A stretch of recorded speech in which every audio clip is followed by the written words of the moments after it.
Lands and survey deputy director సుంకరి నరహరి నివాసంపై అవినీతి నిరోధక శాఖ నిర్వహించిన సోదాల్లో వెలుగులోకి వచ్చిన వివరాలు సంచలనంగా మారాయి.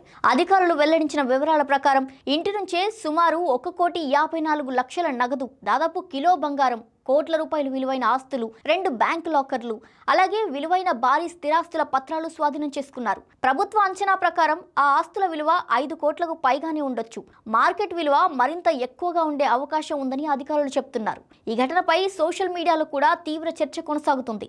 జీతం కోసం ఉద్యోగంలో చేరారా, లేక నోట్ల కోసం గోదామే కట్టారా అంటూ పలువురు వ్యంగ్యంగా వ్యాఖ్యానిస్తున్నారు. మరికొందరు డబ్బు లెక్కించేందుకు యంత్రాలు అవసరమయ్యే పరిస్థితి వచ్చింది, అది సాధారణ పొదుపు కాదు, ప్రజా నమ్మకంపై మచ్చ అని అభిప్రాయపడుతున్నారు. చట్ట ప్రక్రియ పూర్తయ్యే వరకు తుది నిర్ధారణ న్యాయస్థానం పరిధిలోనే ఉంటుంది. అయినప్పటికీ అవినీతి ఆరోపణలతో బయటపడుతున్న ఇలాంటి భారీ నగదు, బంగారం ప్రజల్లో అవసరానికి మించిన ఆశ చివరికి అవమానానికే దారితీస్తుంది అనే చర్చను మళ్లీ తెరపైకి తెచ్చింది.